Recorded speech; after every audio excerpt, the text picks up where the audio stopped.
Hello mic check 1 2 3 4। देखो class 10th के बाद ना तुम सबको एक बहुत बड़ा डिसीजन लेना होता है कि साइंस ले, कॉमर्स ले या आर्ट्स ले।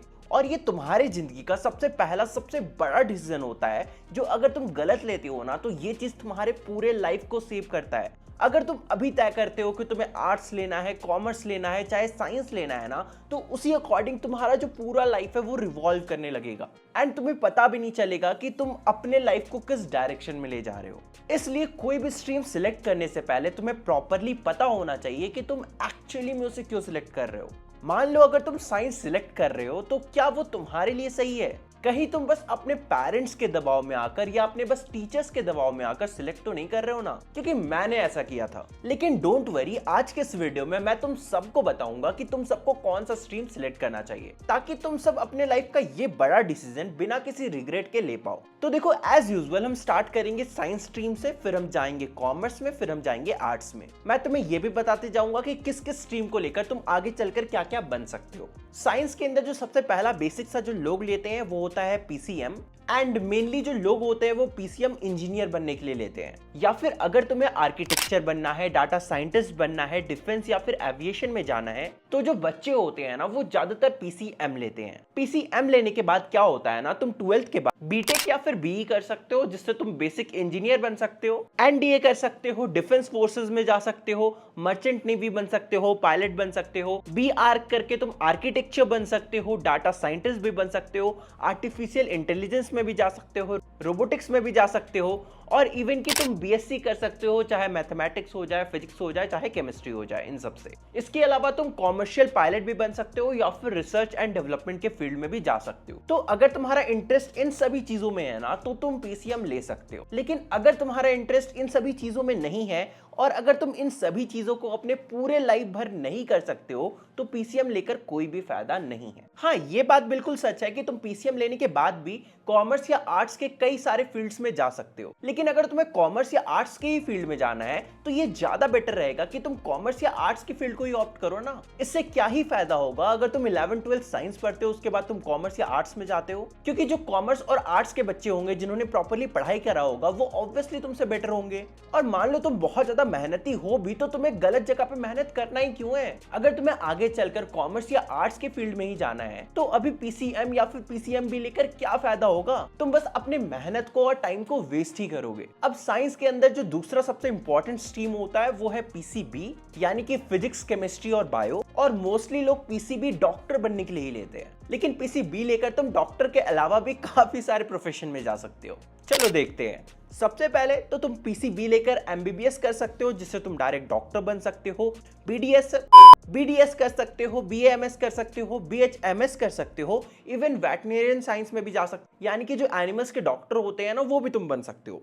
इसके अलावा तुम फिजियोथेरेपिस्ट भी बन सकते हो, बायोटेक्नोलॉजी में भी जा सकते हो, माइक्रोबायोलॉजी भी पढ़ सकते हो और इवन जेनेटिक्स की भी पढ़ाई कर सकते हो और उसके भी प्रोफेशन में ऑप्ट कर सकते हो। इसके अलावा तुम फॉरेंसिक साइंस की इंडस्ट्री में भी जा सकते हो, इन्वायरमेंटल साइंटिस्ट वगैरह भी बन सकते हो, जियोलॉजी में जा सकते हो, बॉटनी में जा सकते हो, इवन की रिसर्च में भी जा सकते हो बायो से रिलेटेड। तो अगर तुम्हारा इंटरेस्ट इन सब चीजों में है, चाहे तुम्हें इंसान का डॉक्टर बनना है, एनिमल का डॉक्टर बनना है, फिजियोथेरेपिस्ट बनना है, अगर तुम्हारा इंटरेस्ट लोगों की सेवा करने में है या फिर तुम कह सकते हो ह्यूमन, एनिमल्स एंड एनवायरनमेंट की सेवा करने में है, तो तुम पीसीबी को ऑप्ट कर सकते हो। इसमें भी बहुत सारे प्रोफेशन होते हैं। इसके बाद अगला आता है पीसीएमबी, जो मुझे समझ में नहीं आता कि लोग क्यों लेते हैं। पीसीएमबी लेने वाले लोग अपने लाइफ में ऑलरेडी बहुत ज्यादा कंफ्यूज्ड होते हैं। उनको ये भी नहीं पता होता कि उनको आगे चलकर इंजीनियर बनना है या डॉक्टर बनना है। देखो, मुझे कोई प्रॉब्लम नहीं है, अगर तुम्हें कूल बनने के लिए पीसीएमबी लेना है तो तुम पीसीएमबी भी ले सकते हो। तुम दोनों ही फील्ड को एक्सप्लोर कर पाओगे और तुम्हारे पास ऑप्शंस भी काफी ज्यादा बढ़ जाएंगे। अगर तुम्हें अभी बिल्कुल भी नहीं पता कि अगले 2 साल बाद तुम्हें लाइफ में क्या करना है तो तुम पीसीएमबी ले लो। इससे क्या होगा, पीसीएम वाले जो कैरियर ऑप्शंस है और पीसीबी वाले जो कैरियर ऑप्शंस है वो दोनों ही तुम सिलेक्ट कर सकते हो आगे चलकर क्लास 12th के बाद। इसके अलावा इस कोर्स को लेने के बाद ना तुम किसी भी सब्जेक्ट में बीएससी भी कर सकते हो और ऑब्वियसली तुम टीचर वगैरह भी बन सकते हो। और तो और जो इंपॉर्टेंट कॉम्पिटिटिव एग्जाम्स होते हैं ना, आईआईटी, जेईई, नीट हो गया, चाहे एनडीए हो गया, तो तुम इन सारे एग्जाम्स को दे सकते हो। तुम्हें कोई भी ऑब्लिगेशन देखने को नहीं मिलेंगे। बहुत सारे जो पेरेंट्स होते हैं ना वो भी बच्चों को सजेस्ट करते हैं कि वो पीसीएमबी ले, हालांकि मैं बिल्कुल भी सजेस्ट नहीं करता हूँ। बहुत सारे जो पेरेंट्स होते हैं ना वो बच्चों को फोर्स करते हैं कि वो पीसीएमबी ले ले, लेकिन उन पेरेंट्स को मैं ये कहना चाहूंगा कि आपके टाइम में जो एग्जाम्स होते थे ना, जो कंपटीशन होता था वो अलग था। आज के टाइम में कंपटीशन बहुत ज्यादा बढ़ चुका है, इसलिए बच्चों को ना एक चीज में फोकस करने देना चाहिए। ऐसे मल्टीपल चीजों में घुसेंगे ना वो आगे चलकर कुछ भी नहीं कर पाएंगे। हाँ, कुछ बच्चे बहुत ज्यादा स्ट्रांग होते हैं, इमोशनली भी मेंटली भी, वो कुछ भी कर लेते हैं, लेकिन वहीं कुछ बच्चे हैंडल नहीं कर पाते हैं। इसलिए मैं सजेस्ट करूंगा कि पेरेंट्स को बच्चों को बहुत ज्यादा फोर्स नहीं करना चाहिए। देखो, आगे बढ़ने से पहले तुम्हें अपनी पढ़ाई को लेवल अप करना है तो बस 15 मिनट निकाल लो, क्योंकि अनअकैडमी लेकर आया है डेली स्कॉलरशिप टेस्ट, जिसमें तुम्हें 15 मिनट्स में 15 क्वेश्चंस को सॉल्व करना है, जो तुम्हारी तैयारी को और भी ज्यादा नेक्स्ट लेवल पर लेकर जाएगा। और तुम्हें अप टू 50% का डिस्काउंट देखने को मिल सकता है अनअकैडमी के सब्सक्रिप्शन में। अब करना क्या है, अनअकैडमी के ऐप को खोलो, अपना प्रिफर्ड गोल सिलेक्ट करो, इसके बाद टेस्ट सेक्शन में जाओ और डीएसटी अटेम्प्ट करो। मैं भी लाइव अटेम्प्ट कर रहा हूं।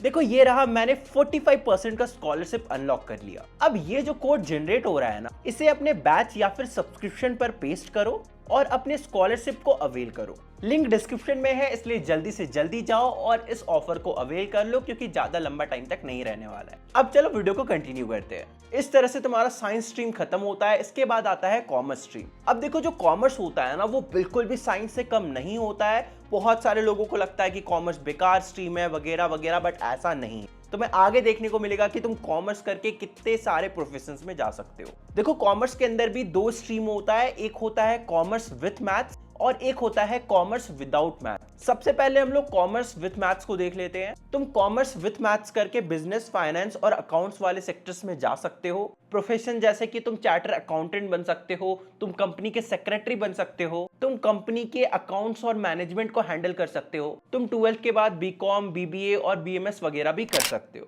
और भी बहुत सारी चीजें कर सकते हो, जैसे कि economic honours, architectural science, investment banking, stock market, financial analyst, MBA वगैरह वगैरह। एमबीए बीबीए के बाद होता है, तुम 12th के बाद डायरेक्टली एमबीए नहीं कर सकते हो। हालांकि जो भी बच्चे कॉमर्स लेते हैं ना, उनका एम ज्यादातर एमबीए करने का ही होता है, क्योंकि बस बीबीए करके तुम्हें एक लिमिटेड पैकेज ही मिलता है। लेकिन वहीं अगर तुम एमबीए कर लेते हो, तुम्हारे पास प्रॉपर स्किल्स होता है ना, तो तुम अनलिमिटेड कमा सकते हो। लिटरली तुम बहुत ज्यादा कमा सकते हो। ऐसा नहीं है कि बस साइंस वाले ही कमाते हैं, कॉमर्स वाले भी अंधा पैसा छाप सकते हैं। तुम्हें पता भी है एक अच्छे सीए को या फिर एक बहुत ही अच्छे कंपनी के सेक्रेटरी को कितना पैसा मिलता है, तुम इमेजिन भी नहीं कर सकते हो। They don't get paid in lakhs, they get paid in crores. अब कॉमर्स के अंदर ही दूसरा आता है कॉमर्स विदाउट मैथ्स। देखो, तुम्हें बिजनेस में इंटरेस्ट है लेकिन तुम्हें मैथ्स बिल्कुल भी नहीं पसंद, कोई बात नहीं, तुम कॉमर्स विदाउट मैथ्स ले सकते हो। और ये लेकर भी तुम बीकॉम कर सकते हो, बीबीए कर सकते हो, मार्केटिंग, सेल्स या डिजिटल मार्केटिंग टीम में जा सकते हो, होटल मैनेजमेंट का कोर्स कर सकते हो, इवेंट मैनेजमेंट का कोर्स कर सकते हो,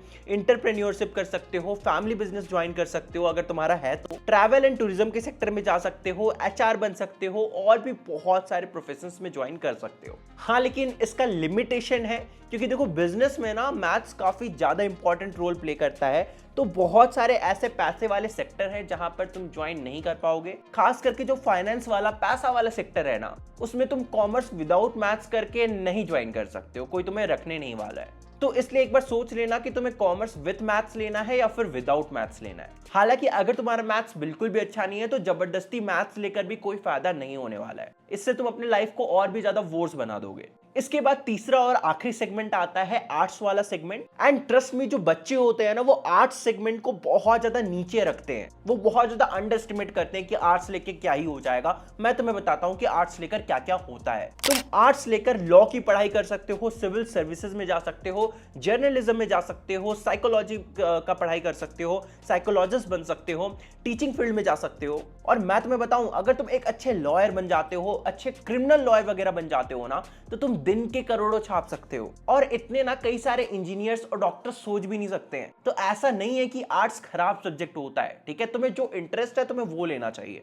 बस ये चीज सोच लेना कि अगर तुम सोच रहे हो ना कि तुम्हें वकील बनना है, तुम्हें लॉयर बनना है, तो तुम सोच लेना कि क्या तुम अपने पूरे लाइफ वो प्रोफेशन कर सकते हो, क्या तुम अपने रिटायरमेंट तक लॉयर बन के रह सकते हो, तुम्हें कोई रिग्रेट नहीं होगा। तो ये सारी चीजें ना अपने माइंड में एक बार सोच लेना। बहुत सारे बच्चे होते हैं जो 10th में वो सोचते हैं यार अभी कुछ भी सिलेक्ट कर लेते हैं यार, बाद में देखा जाएगा जो होना होगा। ऐसे जो बच्चे होते हैं ना, वो मेनली अपने लाइफ में ज्यादा कुछ कर नहीं पाते। वहीं 10th में ऐसे बहुत सारे बच्चे होते हैं जिनका माइंड क्लियर होता है कि हाँ मुझे साइंस लेना है, फिर आगे चल के ये करना है, हाँ मुझे आर्ट्स लेना है, आगे चल के मुझे ये करना है, कॉमर्स लेना है, मुझे आगे चल के ये करना है। ये सारे वो बच्चे होते हैं जो अपने लाइफ को लेकर बहुत ज्यादा सीरियस होते हैं और वो आगे चलकर कुछ ना कुछ कर लेते हैं। अगर तुम फर्स्ट कैटेगरी में आते हो तो भी सैड होने वाली कोई बात नहीं है, अभी भी तुम्हारे पास टाइम है, ज्यादा टाइम नहीं लगेगा। सिर्फ 2 से 3 घंटे अपने आप को टाइम दो और सोचो कि मुझे आगे चलकर क्या बनना है, और जो चीज मुझे बनना है ना उस चीज के लिए मुझे क्या प्रोसीजर फॉलो करना चाहिए, मुझे 10th के बाद कौन सा स्ट्रीम लेना चाहिए, 12th के बाद क्या करना चाहिए, वगैरह वगैरह सब कुछ। एक बार जब तुम्हारा गोल क्लियर हो जाए उसके बाद ना तुम उसके लिए मेहनत करोगे। तुम्हारा गोल ही क्लियर नहीं है तो तुम मेहनत किस चीज के लिए कर रहे हो। खैर, मैं वही बता रहा था कि तुम आर्ट्स लेने के बाद काफी सारी चीजें कर सकते हो, जैसे तुम बीए कर सकते हो history, political science, sociology, geology, physiology वगैरह वगैरह में। इसके अलावा तुम लॉ कर सकते हो, एलएलबी कर सकते हो, जर्नलिज्म या फिर मास कम्युनिकेशन में भी जा सकते हो। इसके अलावा तुम सिविल सर्विसेज की तैयारी कर सकते हो, यूपीएससी वगैरह तैयारी कर सकते हो, सोशल वर्क में जा सकते हो जैसे कि एनजीओ वगैरह हो गया, hotel management, travel and tourism के बिजनेस में भी जा सकते हो। इसके अलावा तुम लैंग्वेज और लिटरेचर के कोर्सेज को भी ऑप्ट कर सकते हो। आगे चलकर तुम टीचर वगैरह भी बन सकते हो मेरी तरह अगर तुम चाहो तो, हालांकि मैंने साइंस लिया था। तुम रिसर्च सेक्टर और एनिमेशन सेक्टर वगैरह में भी जा सकते हो। अब देखो, इतना तो तुम सबको पता होगा कि 3 स्ट्रीम होते हैं, साइंस, कॉमर्स और आर्ट्स। लेकिन अगर तुम 10th के बाद ना इन सारे स्ट्रीम्स को नहीं लेना चाहते हो, तुम कुछ अलग करना चाहते हो, तो तुम वो भी कर सकते हो। क्योंकि आजकल क्या हो गया है ना, बहुत सारे स्किल बेस्ड कोर्स आ चुके हैं। तुम्हें कोई भी एक पर्टिकुलर स्ट्रीम लेने की जरूरत नहीं है। आज के टाइम में अगर तुम्हें इंजीनियर बनना है ना, तो तुम 10th के बाद डायरेक्टली पॉलिटेक्निक डिप्लोमा भी कर सकते हो, मैकेनिकल, सिविल या फिर इलेक्ट्रिकल फील्ड में। या फिर तुम आईटीआई के कोर्सेज भी कर सकते हो जिसमें तुम्हें मशीन से रिलेटेड कुछ बेसिक चीजें सिखाई जाती है। या फिर अगर तुम्हारा इंटरेस्ट एनिमेशन या फिर वीएफएक्स के कोर्सेज में है तो तुम 10th के बाद डायरेक्टली ये भी कर सकते हो। और ऐसा नहीं है कि इसके बाद तुम्हें जॉब नहीं लगेगा, जॉब तुम्हें स्किल के बेसिस पे लगता है। इससे फर्क नहीं पड़ता है कि तुम्हारे 12th में कितने परसेंटेज थे या फिर तुम कितने बड़े कॉलेज से पढ़ के आ रहे हो, तुम्हारा स्किल्स कितना है उसके बेसिस पर तुम्हें पैसा मिलता है। हाँ, कॉलेज के बेसिस पे और मार्क्स के बेसिस पे इनिशियली तुम्हें थोड़ा बूस्ट मिलेगा, हो सकता है बड़े कंपनी में जॉब भी लग जाए, लेकिन उतना ही जल्दी तुम्हें कंपनी से निकाल भी दिया जाएगा अगर तुम्हारे पास स्किल्स नहीं होंगे तो। और ये चीज तुम्हें कोई भी नहीं बताएगा। लोग बोलेंगे मार्क्स लाओ, ये करो, वो करो, लेकिन ऐसा नहीं होता है। अल्टीमेटली जो काम देगा वो तुम्हारे स्किल्स ही होंगे। तो इसलिए अगर तुम चाहो तो 10th के बाद डायरेक्ट स्किल्स वाले कोर्सेज भी कर सकते हो। हालांकि मैं रिकमेंड करूंगा कि 12th तक तो पढ़ना जरूरी है यार, 12th तक तो स्कूलिंग कर ही लेना। लेकिन फिर भी अगर तुम्हें लगता है कि तुम्हें नहीं करना तो ये सारे कोर्सेज भी अवेलेबल है। और भी कुछ कोर्सेज हो गए जैसे कि तुम डायरेक्टली एविएशन की पढ़ाई कर सकते हो, केबिन क्रू या फिर ग्राउंड स्टाफ्स के मेंबर बन सकते हो, इवेंट मैनेजमेंट का पढ़ाई कर सकते हो, फिटनेस ट्रेनर तक बन सकते हो। इसके अलावा तुम डाटा साइंस और एआई का भी पढ़ाई कर सकते हो डायरेक्टली 10th के बाद। एथिकल हैकिंग और साइबर सिक्योरिटी में भी जा सकते हो। इवन के तुम digital marketing, gaming, game design, AR and VR courses को भी ऑप्ट कर सकते हो। यूआई यूएक्स डिजाइन को भी सीख सकते हो, जिसके बाद तुम बहुत इजीली कोई भी वेबसाइट्स वगैरह को बना सकते हो। और तो और तुम ई कॉमर्स और बिजनेस मैनेजमेंट वाले कोर्सेज को भी ऑप्ट कर सकते हो। हालांकि देखो, मुझे पता है अगर तुम ऐसा कुछ रिस्क लेने के बारे में सोच रहे हो तो इससे पहले तुम्हारे पेरेंट्स के पास अच्छा खासा पैसा होना चाहिए, क्योंकि कोई भी पेरेंट्स अपने बच्चों को इतना बड़ा रिस्क लेने नहीं देंगे। एक पल के लिए जो इंडियन स्ट्रिक्ट पेरेंट्स है ना, वो बच्चों को आर्ट्स लेने के लिए अलाउ कर देंगे, लेकिन 10th के बाद डायरेक्टली स्किल बेस्ड कोर्सेज लेने को अलाउ नहीं करेंगे। हालांकि ये तुम पे है कि तुम्हें क्या करना है और तुम्हें क्या सही लगता है। थोड़ा प्रैक्टिकली सोचना, ये मत सोचना कि किसमें तुम्हें कम टाइम लग रहा है, किसमें तुम जल्दी पैसा कमाने लगोगे, ये सारी चीजें मत सोचना। ये सोचना कि किसमें तुम्हें ज्यादा मजा आएगा और किस प्रोफेशन को तुम अपने लाइफ में बहुत टाइम तक कर पाओगे। कोई भी स्ट्रीम सिलेक्ट करो, कुछ फैक्टर्स होते हैं जो तुम्हें अपने दिमाग में रखना है। जैसा कि सबसे पहला मैंने तुम्हें बताया कि इंटरेस्ट, तुम्हारा इंटरेस्ट किस सब्जेक्ट में है, किस कोर्स में है। दूसरा स्ट्रेंथ, बस इंटरेस्ट होने से नहीं होता ना, तुम्हारा स्ट्रेंथ भी होना चाहिए, उस सब्जेक्ट में तुम्हारे अच्छे मार्क्स आते हैं या फिर नहीं आते हैं। तीसरा, तुम्हारा कैरियर गोल। मान लो तुम्हारा इंटरेस्ट है साइंस में, लेकिन तुम्हें डॉक्टर या इंजीनियर बनना ही नहीं है, तुम्हें लॉ की तैयारी करनी है, तो क्या फायदा हो गया? तो कोई फायदा ही नहीं है ना, you are just wasting your time. तो इसलिए कैरियर गोल भी बहुत ज्यादा इंपॉर्टेंट हो जाता है कि तुम बनना क्या चाहते हो। और चौथा, जो बहुत ज्यादा इंपॉर्टेंट होता है, ये देख लेना कि तुम जो करने वाले हो उसका स्कोप या फिर डिमांड है या फिर नहीं। जैसे कि मैं ना एनिमेशन बहुत ज्यादा करना चाहता था, लेकिन मैं ऑनेस्टली बताऊं ना तो इंडिया में उतना एनिमेशन का डिमांड नहीं है। एक एवरेज एनिमेटर को 30 to 35,000 से ज्यादा नहीं मिलता है, ये भी मैंने थोड़ा हाई रख के ही बताया है। और 30 to 35,000 पर मंथ बहुत ज़्यादा कम होता है। I mean, किसी के लिए ज़्यादा हो सकता है, बट मुझे वो थोड़ा कम ही लगता है कंपेयर टू अदर फील्ड्स। तो यही वो रीज़न है कि मैंने खुद एनिमेशन का कोर्स नहीं करा था। और देखो, आखिरी और पांचवा फैक्टर ये है कि अगर तुम चाहो, कंपलसरी नहीं है, अगर तुम चाहो तो किसी कैरियर काउंसलर से बात कर सकते हो, लेकिन मैं रिकमेंड करूंगा कि तुम खुद से सोचो यार, खुद को थोड़ा टाइम दो और समझो कि तुम्हें क्या करना चाहिए। फिर भी समझ में नहीं आता है तो किसी कैरियर काउंसलर से कंसल्ट कर सकते हो। हाँ, इसमें भी बहुत ज्यादा बिजनेस होता है, तो देख लेना कि कौन सही चार्ज कर रहा है। एक एवरेज कैरियर काउंसलर तुमसे 1500 से 2500 के बीच में चार्ज कर सकता है। इससे ज्यादा अगर कोई चार्ज कर रहा है तो जरूरत नहीं है, समझ जाना, वो बस बिजनेस माइंडेड है। और इस तरह से ये वीडियो खत्म होता है। आई होप सो तुम्हें हेल्प मिला होगा, तुम्हें समझ में आ गया होगा कि तुम्हें कौन सा स्ट्रीम सिलेक्ट करना है। स्कोप हर स्ट्रीम में है, बस तुम जो भी स्ट्रीम को सिलेक्ट करोगे ना, उस स्ट्रीम में अपना 100% देना। चलो, अब तुम लोग से मिलते हैं अगले वीडियो में, तब तक के लिए बाय बाय।